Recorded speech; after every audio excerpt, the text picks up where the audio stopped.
Hello, welcome. It's Colleen with Chats with Colleen. I'm here with Sean again, Hello. the producer. So we're going to have a guest here, which I'm excited.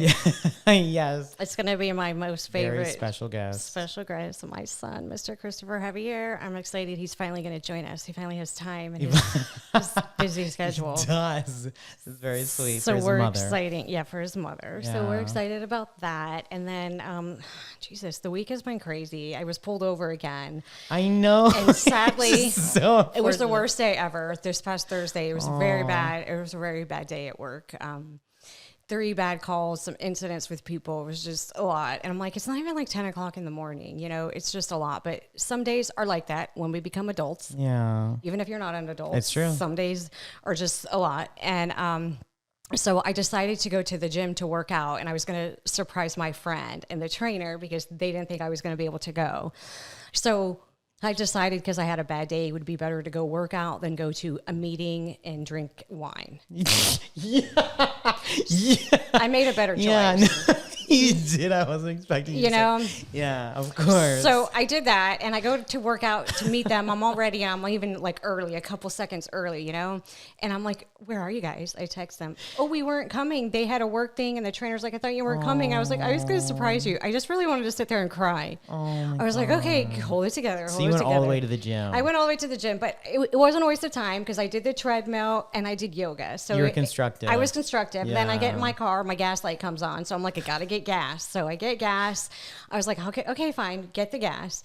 Why would you risk it going home? I'm the person that would be like, I can make it home. Stopped and got gas. I was like, I'm going to get myself a salad because I'm not going to have to get out of the car. I'm not going to have to do anything to go pick up the ingredients to make the salad. It's just going to be ready and it's going to be nice great. and quick. Yeah. Yeah. I was on the phone chatting away with somebody about, you know, the day's activities. Yeah. And I see a highway patrol or I don't know what cop with his Explorer on the side of the road. I was like, oh, I'm kind of flying. 84. Ooh. 84. Okay. Minimal. And Yeah. but I'm like, he doesn't have a radar gun. I think he's like fixing something with his truck. He quickly got in that car and got behind me. So but Did I was he really? He got behind me. I was going 65 at that point because I lowered it, but I was about to get off the exit. So then he gets those lights on when he sees me put my turning signal. My He pulls me over. gosh. I told the person on the phone, I'm like, I'm getting pulled over. Really? I'm like, yeah. And so You were on the phone with me the last time you got pulled I know. over, too. So You're always on the phone. I'm always on the phone, but I wasn't. It was wireless, so it wasn't like you weren't holding breaking it. the law. Yeah. So I pull over, open my window, the driver's window. Well, he shows up at the passenger window. I'm like, oh, hi. So I opened the passenger and I opened it and he's like, hey, you were going pretty fast back there. And I'm like, I'm sorry. I didn't realize. Yeah. What am I supposed to say? So he's like, can I have your license and registration? Of course. So I hand him my license. I'm like, can you hold this while I get the light? Of course. So he takes it. He's like, I'll be right back. Okay. So he goes back and the person on the phone's like, are you getting a ticket? I'm like, he's running my license. Yeah. I guess they're checking for a warrant and whatever else. And I wasn't under the influence of any. No, you were not. So, and he came back, just slow down, sweetie. I was like, okay. That's what I said. I was like, oh. I promise I will, officer. I was like, well, what's the speed limit here? Because I don't recalling seeing a sign. Yeah. And he's like, 65. So I was like, okay. Well, I realized today I was on the same road, and I was going the same speed, but everybody else was going faster. Yeah. So I was just trying to be like observant and use the cruise control like you told me. Yeah. And I was going to tell him, I have a radar detector. Can you help me hook it up? And I almost wanted to say, but then he would totally give me a ticket. I just felt like he was so grateful to me. I was grateful to him that he gave me a break. Maybe he realized I had a bad day. Maybe the energy or my face looked tore up or something. But I was like, I wanted to give him a hug and take a picture because everybody hates cops. But they're like, you said, just get in the car and go. Just get in the car. You called me. You did on Friday, and you told me, and I was like, you know what? Because you're like, I wish I would have done more. It's like, I don't think there is any more to do. I There's think not. It's just accept that kind gesture, and then you keep going and you move on. Because I don't think he really knew how fast I was going, and I don't really think he was other people that were ahead of me going probably just as fast. Of course. And so he could just tell I was speeding. Yeah. And I was. So I'm just glad I didn't get a ticket. Yeah. Which I'm happy. You're safe. You're sound. You didn't get a ticket. It's all good. We've moved on. It's fine. But have you started packing for Japan? It's so funny. I actually need to get a suitcase either from my parents or I need to buy one. They're like $100. And I'm just like, we just upgraded our seats because a friend of mine that's going is like 6'3". Oh. And so that was only like $100, but it's like, I just feel like we just keep like throwing out, oh, this is $100, $100 here, $100 there. And so I'm like, in my mind, I'm like, I don't know. That's like the one thing I need. Actually, if you buy like, it, then you'll have underwear. it. Yeah, and I'll have it forever. It's and you always need extra underwear. I actually bought extra underwear last night, and I just keep buying all these really bizarre little things. And I'm like, I think that should be good. Speaking of the extra underwear, I have a funny story. so my mom's service was in January, and we had people come from out of town, like New York, California, and the ladies from New York are like my dad's cousins. They were hysterical, and the lady came from California, and she just packed a carry-on bag. She was going to be there for a couple days, and so the lady's like, "Did you pack extra underwear?" She's like, "They asked me that." I think it's so cute. Did you pack extra underwear? Because you don't know. You don't know what's going to happen. It's 12 nights. That's a long time. It's a night, and then like I don't know if there's going to be washers and dryers. Right. Like, I don't know like where we're going to be staying as far as like the facilities, what will be available to us. Like, it's just better to have it than to not have it. Like, we're on the other side of the world. Oh my gosh. Like, literally, it's like 13 hours behind, I believe. Or ahead. I think it's behind. I thought we were, I don't even know. I don't know either. It's one way or the next. I thought you like lose a day or something when you go there. I think you do. I just know the time difference is 13 hours, which is so extreme already. So yeah, but I swear I'm almost packed. I think we're ready. I think it's like today I was thinking like, God, when am I going to change the cat litter? Like, cause I have to change it today cause it's so bad. Cause they're like pooping on the floor, the cats, which is ridiculous. I was like, I got to shampoo the whole thing, clean them out. Cause they're so gross. If and they're don't like, it. I'm not going in there. I'm going to piss right here. That's when you know I got to be respectful to these cats. Literally. They deserve better than this. No. Well, so like, I was thinking about it. I'm like, well, if I change it this week, I'm leaving the following week. Like, it's gonna like, then I'll be gone for 2 weeks. And then do you hire? I've been seeing they have like people that can come scoop your cat boxes. So my youngest brother is gonna come, but I don't know if that's too much to ask him. Like, and then the boxes are they're the automatic boxes, and I feel like it's gonna be too much for him emotionally. Like the last time he watched my cats when I went to New Orleans, it was 2 days. It was like literally, I think it was 3 or 4 nights, and he just did such a bad job. Like oh my God, I remember I got home. And there was cat litter everywhere, which I don't even know how that happened because the boxes have like the casing on them to keep it because they kick this, the sand everywhere. Mm-hmm. And I'm like, Dylan, you couldn't have swept it up. You could have swept it up. You could have done anything. I'm paying you to do this. Like, and you're my brother. This is my house. This is your brother's home. And you just don't. Like, he's obviously not ready for an animal. He's not ready for a house. He's not ready for an animal. He's not ready to live alone. Like, Dylan, like you couldn't have just like taken care of this for me. Like I'm paying you. It's really unfortunate. And that's like in my mind, I was like, this is going to be 2 weeks almost of him having to care for these cats. And it's like, I don't even know what the cat litter is going to look like. Maybe invite him over and get him dinner and then just show him like, we're going to do this together. Yeah. Cause like the cats are ridiculous. Sometimes they'll like, and forgive whoever's listening to this. This is ridiculous, but they'll clog the litter so it can't rake it, and so it gets jammed. I don't have automatic boxes. Well, if it jams, they won't go in that box. Oh. And so they'll just like go in the other box. Or if that one gets jammed too, they'll just go on the floor. And it's like, so you have to kind of watch it. You don't have to necessarily do anything. If that happens, you just gotta like,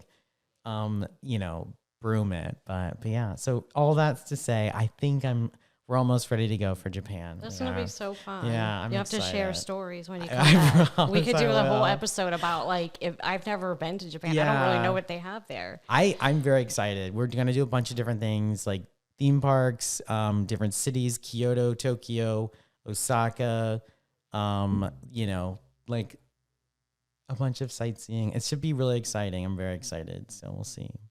And I'm also really excited for this interview as well. With Chris, which is a long time coming.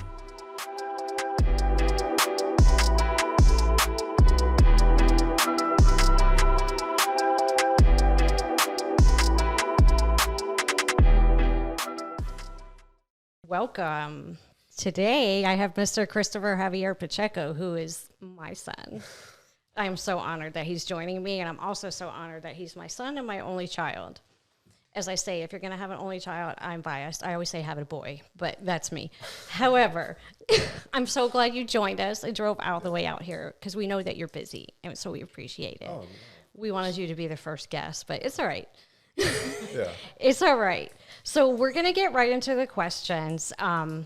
Being in your mid-20s, so these are going to be mature questions. Oh, okay. We hope you can answer them. I just turned 24, so I guess I have to be mature, right? Hey, well, I'm still not mature. I think my favorite line is, I shouldn't be a mom. And that's it's too late now. So I want to ask you, what is your favorite memory of me when you were a child? Maybe think about that one. I know. Probably when we will go to our AU tournaments and you would wake me up. If we had an early game, you'll wake me up and you always stop at Dunkin' Donuts. You never complained. I love Dunkin' Donuts. Yeah, that's why I love Dunkin'. It's just doing all that stuff with you. That was fun because you got to allow me to do things that I love doing. So oh, well, that's so nice. And I loved your AAU tournaments. I miss them. I'm like, somebody invite me to their kids' basketball game, and I won't be like emotional because it's not like my kid playing. You met all like everybody you know there. Like you would go like. It was like a big family. Yeah, it was like a big family, and then it was like a bonding, and we just did that. I would be like, now if I had kids, I'd be I was working in my car. Like I tell people, I had the iPad doing quotes when he was into practice. You would be at practice. You'd be working in the car while I'm at practice for like 2 hours. Yeah. You have to do what you got to do to get it done. So that'll probably be my favorite memory, just doing all that stuff with you, just seeing all that stuff and you had to do and everything. Just that's probably my favorite memory. Oh. Well, my favorite memory is watching you when you graduated high school. I think I've told you this before. You were so happy. And I remember it was like crazy. And your dad was at the top of the bleachers because Apopka High School had so many people. So he was at the top and I was with Jenny and my brother. And Jenny's like, he looks so happy. And you were waving. That was like my most, like the best, one of the best. Because I was finally done with that. I know, but there was like so many kids and it was hard to find you. And I was like, he's the one with the light one with the beard. And Johnny's like, there's a lot of them. And then I was like, you'll know him when you see him. And then we found you. Yeah. When I know this is like such a generic question, but it's like two-parted. So when you were younger, what did you want to be when you grew up? I think I wanted to be a basketball player. I think like when you're younger, I think you're playing sports. I think you want to play in the NBA or like the NFL or like you're playing professionally. So I wanted to be a basketball player when I grew up. I didn't know what that really meant. Right. I mean, now I know there's a lot of things you can play in basketball. You can be around basketball, but like I wanted to be a basketball player. So that's kind of what I wanted to do. Wow. I know I could say that. And then, so this just goes into what you said. Yeah. So does this goal still align now in your life? Yeah. It's still there. It's still there. What I want to do, I want to work with professional athletes or high-level athletes in basketball. It's still my dream is still there. I think it's just the way I have to go about it now is a lot different than I thought of. What I'm doing right now is definitely going to help me. I just want to be. The goal is to work in the NBA. But just if I can just be a trainer and just working with professional athletes, I've seen so many people on Instagram, like trainers are now getting on that level and they're not even, working with the NBA team. They're training NBA like players. There's one guy, Chris Berkeley, I watch. He's very famous. Mm-hmm. He just got a car deal with BMW, and he's an NBA trainer. Wow. And it's just there's so many opportunities I can do in the sports field. So that's kind of what I want to go. My dream is still there. So, yeah. Of course, I'm biased. I'm the biggest cheerleader. I'm the biggest stage mom. And I so enjoyed watching you, work with the basketball teams, managing the college side. I was like, I would do anything just to watch you, even if I didn't get to talk to you. It was like, because there's like your dream, even if you're not playing. Of course, I'd rather see you shoot the basketball. Oh, yeah. But in all aspects, this is bigger because they only pick 12 kids to go and only maybe 5 of them play, And so if you're coaching, if you're training, if you're doing video, if you're bringing towels, it's all part of it and it all is important. Yeah, and I think people need to understand that. Like people think, just being a manager is just, I'm just there to get rebounds. No, honestly, there's a lot of stuff that goes into it. I see it. We're the backbone of like the program. But without us, and the people who tell coaches and players tell us, without us, stuff wouldn't be able to like operate normally, just because there's so much stuff that goes behind the scenes. Yeah, because coaches are busy. They're busy trying to get their game plan together and talk to, you know, reporters and all that other stuff behind the scenes. And like, I've seen it firsthand. There's a whole thing that goes on. So they need somebody to bring the bikes up, somebody to rebound for the players, somebody to do the stats, because there's so much going on. You have to be assigned to particular tasks. And it gets more and more like that as the longer you go and where you go. Like professionally, it takes, you know, there's so many. Like, it's a whole business. No, yeah, it is for sure. It's a whole business. It's like a restaurant, you know, like there's a restaurant manager, but he can only do so much, him or her, because they got all the food to make. So they got all these people that do different stuff. Yeah. So that's really inspiring, especially at your young age. So what are you currently doing in your life? So currently I just finished up my second season with UCF. Last year I was with UCF women's basketball. And now this year I transitioned over to the men's side. So I just finished up our first inaugural Big 12 season. So it's very exciting. So right now I'm still in school. I have one more year left.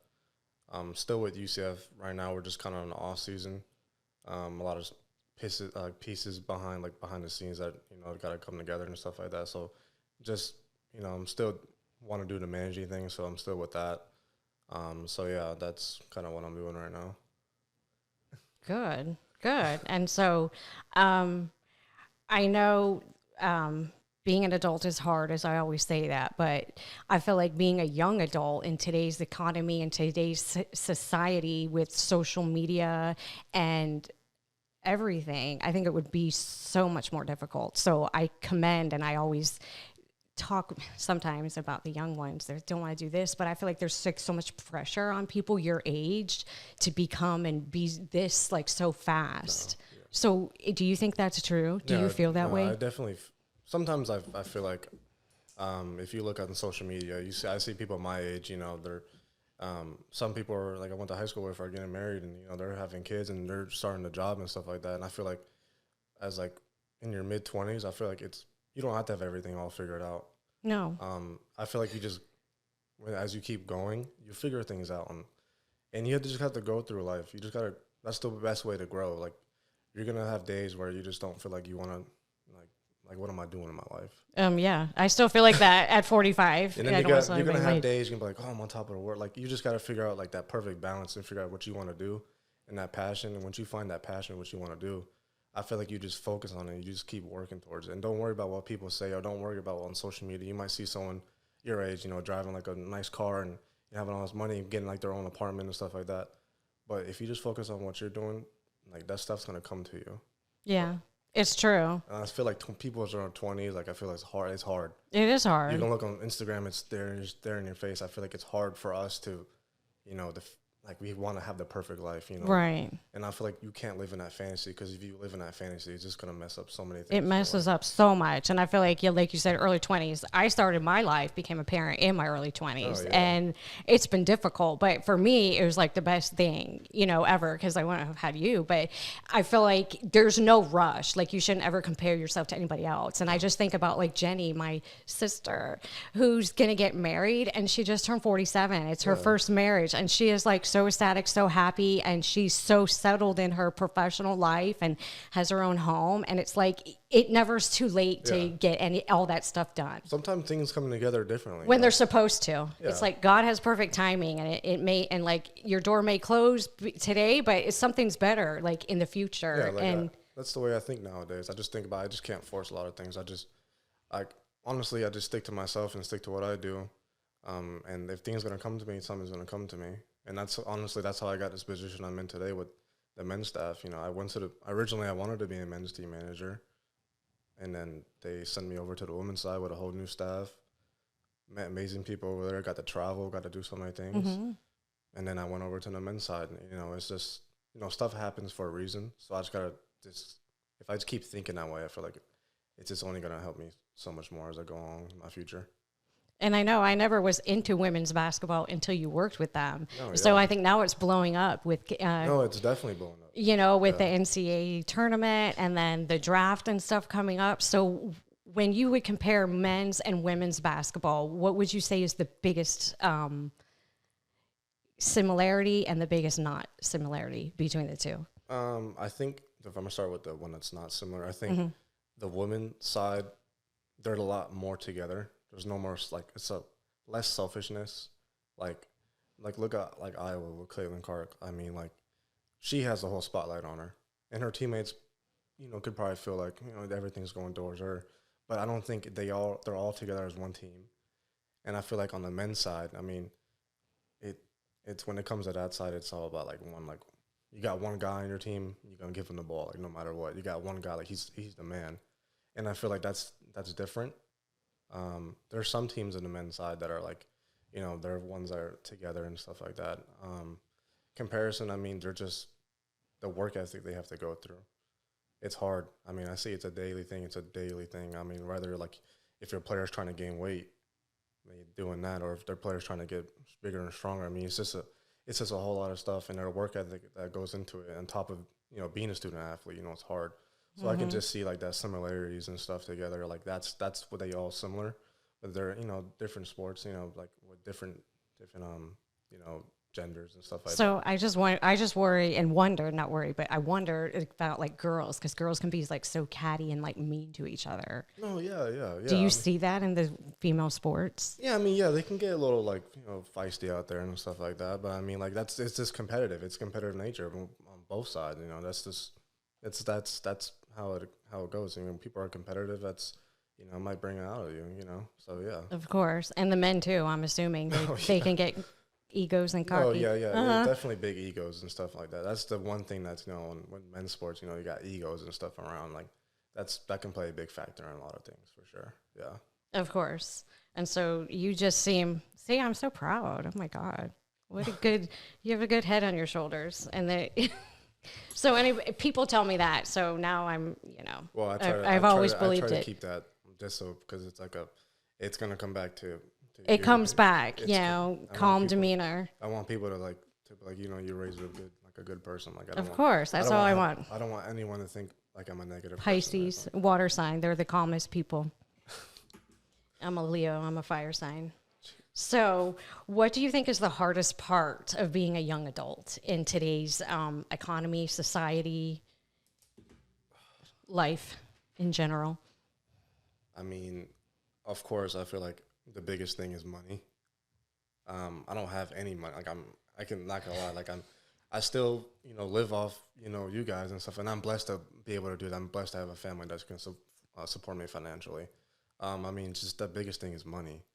I mean, like I think it's the biggest thing for anybody, not just youth, even adults. But even younger adults, like with inflation and stuff going up, stuff is just just going through the roof. Like prices are changing now, like and like they expect like people our age to be able to do all this stuff without. So we're gonna have to go like rely on people for right now. I'm not saying I won't do that forever, of course. But I'm saying like right now, like it's okay. It's okay just to have that, just because it's when you start like working and making some money, then you don't have to rely on that. But especially for like the younger people, right? Just the money thing is like the biggest thing for us. Right. I read a stat that the average man in Orlando area, young man, whatever, has to make $101,000 to live a comfortable life. That's setting the bar pretty high, because that is setting the bar high. What is like the average people can like the average salary? I think it's like $55,000. I don't even know if that's right, but most people, like a couple, like it took your dad and I years to make that kind of money together, and we still live to comfort. So that's just how much it's like changed. I mean, I think people don't understand that. Me being the only child, I have a lot of things. Growing up, I was your young parents. I mean, like I remember us eating hot dogs with the bread, mac and cheese on a paper plate. On paper plates, which I still use. It's easy. And it's just people think like, I'm just the only child of a lot of things, but no one saw that stuff. And it's still like that. People are still living like that, even in like today's age and stuff like that. And just because prices are going up, you have the demands to make more money is there, but sometimes people aren't like in a situation right now that can do that. So right, those opportunities don't come like so fast to everybody. So you got to really be grinding, and some people have to have like 2 or 3 jobs. Side hustles just to be able to make it, and there's just only so much time in the day, being said, being time of the day, how do you find time and energy and motivation to continue to work out? I feel like that's just the lifestyle I've chosen. Like for these, like just keeping it up with like 5-6 years of me, like going from losing all the way to be where I'm at now. I feel like it's just, I have to like, not saying like maintain it, but it's just like, I feel like it's just part of my life now. Like I get good energy out of it. Like helps me, like either if I work out early in the morning or if I work out in the middle of the day. I mean, working out in the middle of the day, especially after, doing a practice or, helping a player with a workout or, something like that. It is very tiring, but I feel like it's just my lifestyle I live now. And I feel like it's just a good thing that it helps me clear my mind mentally. It just, just having an overall good health for my body. I feel like it's just something I live by now. And you said the weight loss. How much weight? I know how much you lost, but do you know how much you lost? You say what, like over 100 pounds? Over 100 pounds, yeah. And like going through that, my body fluctuated. Mm-hmm. I mean, as normal, stress can add a lot more things. Of course. But, I feel like I'm at a good place right now where I can just maintain and keep. I can always add more, and I feel like this is a good starting place where I'm at right now. So you're comfortable? Yeah, I'm comfortable. You feel good? Yeah, it's about being healthy. Like I said, I mean, I don't know if people know this, but he would literally at night, like I would hear him like gasp for air on the other side of my house. And that means he stopped breathing and he sat up, and would catch his breath. Of course, he's a healthy, young, vibrant, but we're talking about like a 17-year-old, and I don't think and he even said getting in the car and stuff, it was hard for him because he had a red Kia Soul. It was really cute with shiny rims on it. He was going in style, and it was hard for him to get in and out of that. And he just said, I'm uncomfortable. Like he said it himself, I'm not comfortable, and it's hard to tie my shoes. And I mean, even in a couple weeks, losing it was maybe like a pound or two a week that he lost. It's slow, but you have to do it slow to maintain it. And he was like, oh, my shirt's busy. I can get in the car. Like I can tie my shoes. It was like little things that people take for granted that I feel like that is for him. But for me, it's about, he's my son. It's about what did he cut down on things that could happen to him? Heart disease, high blood pressure, cholesterol, diabetes, liver failure, kidney failure, that can add on to you at such a young age. Yeah. So it's so that people can do it. And now with the, Ozempic diet, and I know that getting older, the older you get, any of those fat diets, right? And now that's the big fad, and I know that. But I know as you get over 40, like in my mid 40s, I'm like, I've put on extra weight. But I know it's stress and hormonal, and that's just it's gonna happen. It's just gonna happen. Your body's gonna, like you say, it's gonna. So just doing the best that you can to be healthy, and if you eat bad one day, it's not the end of the world. You just go back and get back on the. Well, like yesterday, we had brunch with Jenny for her birthday, and I probably had a French toast and some cake, and I had a cake and I had a drink. Yeah, I mean, and I worked out this morning, burned it all. It's your body needs food to keep going. Oh yeah, it's not like one day of eating bad is not gonna stop. Right. Years of everything in moderation, they said. Don't cut out. I think people need to live by that. And do you think you would recommend ever cutting out carbs? Me, no. I have to have carbs. I feel like that's your energy. And I don't know where else you get energy from. I mean, me neither. I love carbs. Me too. I can't cut out carbs, no. What is your life lesson that you've learned recently as an adult? So what would you say recently in the past year as an adult, you've learned something in life that you think can carry you forever?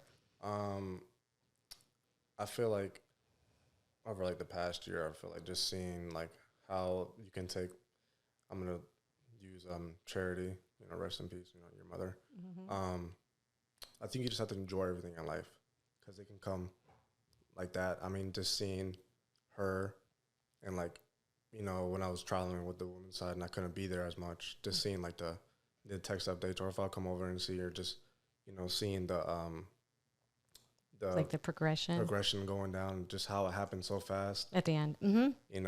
And I feel like I just have to enjoy everything the moment I'm in, mm-hmm. whether if I'm meeting people, every connection I make or I feel like I just have to enjoy it, because sometimes people can just come and go like that. And it's so true. And I just feel like I just have to enjoy every moment I'm in. And, I feel like for me, I'm a very loving person. So I feel like if I'm going to bring you into my inner circle, I love you. So I'm going to do anything for you. That's how I am. So it's a good and a bad quality. No, it's a good. It's a good. I say it's better than being bad. I feel like with that, like when you have that quality, I feel like it's really good, but then at the same time, it can be really bad because like sometimes, you know, stuff like that can happen. But I feel like what I've learned, I think I just have to enjoy where I'm at in life and where I'm going and just enjoy every moment that I'm going through. So I feel like people like need to just understand, like, you can be in a bad place right now, but it's not going to last forever. So, I mean, yeah, I was sad. You know, I'm still like mourning. I think everyone is still mourning. Of course. But I feel like at this, you can either use that as motivation or you can sit there and, well, I'm using that as motivation. I think everybody that knew her in some aspect is mourning her. Sean met her in person once, and he's still, everybody loved her. I put her pictures taped up on my my mirror in my bathroom. So every single day I wake up, getting ready for the day. She's right there. Every single day before I'm going to bed, she's right there. So I'm just looking. I'm always like, I have a lot of motivation like to do it because she wasn't here. She's not here to see me, you know. Oh, well, she'll still see it. No, she's gonna see me do it. That's just the motivation. Like, I'm doing everything for her. Like, I want her to see me thrive in my career and my life. So yeah. I know it's a lot. It's a big burden on you because you're the only son, and then their only grandchild. So it's a lot. But you're doing it and carrying it very well with honorable grace. So I think one of these memories that I have is when you were playing youth basketball. You were 14, and we were at UCF in the rec gym, and it was the rec league, and we went there. It was like an 8:30 game. I didn't get Dunkin' Donuts, but we were gonna get it afterwards because it was right there. And I was like, I'm gonna get that coffee afterwards, and it's by Chick-fil-A, so you can get either one. You know, we can get everything. Well, no, he had to break his leg in the game. And I'm like, it's not even 8. And then my mom and dad were there. My mom's like, well, I'm just not sure why he's not getting up. Come on. and then the coach is like, and I'm like, oh my God. He's like, he said he broke his leg, but I think he's, full of crap. And I'm like, if he said he did it, I'm pretty sure he did it. So you just get that feeling like you're like, I just couldn't, I couldn't, my body was telling me like, my mind was like getting up, but my body was like, no, you can't get up. Like, you did something. I was like, I don't think he can get up. I don't know what's going on, but, and they were there. And my mom was like, I always have to be at every game because he normally makes the first shot. That's what she said. So you just remember that. Whatever you're doing in life, she's always watching you to make the first shot in whatever you do. No, sometimes, like, I can, like, I can just, like, like, people can say, like, I feel her presence. I just, like, get little signs of her. You go around, like, if I go on the trail some days and I might go on the walk. My headphones in, I might just see like this little old lady that just like looks like her. Are you serious? I'm serious. I'm like, I had to do like a double take on her. I'm like, oh, but I mean, she's still with me. Mm-hmm. She's gonna help me get through like my tough days and stuff like that. So she's still with me. So yeah, that's the one thing I think you just gotta just enjoy where you're at in life. It's true because you never know what could happen tomorrow, the next day, or to somebody that you care about, or what somebody's gonna do to you personally behind your back or whatever. So just know that. And like if that, like you said, like behind your back, like you can't take anything personally nowadays. It's true. You can't take anything personally. That's what I'm struggling with as my age. No, I'm still, that's something I got to work on. I can't take stuff personally. Like I just have to keep going. You keep going. Because that person, if you're taking it personal, they're not. No. They don't care. No. That's that's bad. And like that's kind of sucks nowadays that people are like that. But you just got to keep going and just hope that, you can just pray and just hope that they get everything they had. But honestly, just focus on what you got going on and just keep going. What do you think is the biggest piece of advice that you can give somebody who's younger than you? So maybe somebody who's about to graduate high school in 2024 in the next couple months. I would probably say if you're graduating high school, I would say take the summer off. Go do something that you've been wanting to do. If it's something like traveling, whatever you want to do, take the summer off. Because you can start school like you can go to college like in the summer. Like you can start. Take the summer, do what you want to do, enjoy your life. Because this is the first time like you can go in the world now, and you don't have to go to school. Enjoy what you want to do. And maybe you can figure out if you don't know what you want to do, just figure out what you want to do. There's no rush to do anything. There's no rush to jump right into school. There's no rush. Just enjoy your life because this is the first time you can actually enjoy it. That's great advice. Because once you get in college and start going, or whatever you do, it's like once nonstop. Once you choose that, you gotta stick to it because there's no going back. You gotta So that's what I'm saying. Get it all out now. Like, enjoy it. Because once you get back into the grind, there's no stopping. And how can the people, the viewers and the followers help you? How and what do you want help with in your professional and your educational career right now? Honestly, you can just follow my Instagram or support me, and just keep up with me. Because I mean, I feel like this is sky's the limit for me. I feel like I just have like this feeling that I feel like I'm gonna propel into my career like quick. Because I just have one more year left with school, and then figure out what from there. But I just feel like I have a feeling like I'm gonna keep growing. I'm meeting so many people now. Like I'm just just through Instagram. I'm connecting with a lot of people. I feel like people can just tune in and follow me on Instagram and just watch my journey as I go. Because I just try to be like a very positive person. Can you share your Instagram and your contact information so people can follow you? Yes. So you can follow me on Instagram at Chris.Pacheco20. I'm really just on Instagram. Instagram? Okay. Yeah. And you see the 20, and I got the 20 tattoo for his birthday and his number. So we're always representing. So thank you so much for joining us, Chris. You can come back anytime you want. If you know anybody who wants to come on here, share their journey, share their story, we have another mic. We can set it up with the both of you or just them. And we can also do Zoom and share it with your friends. Thank you, everybody. Thank you.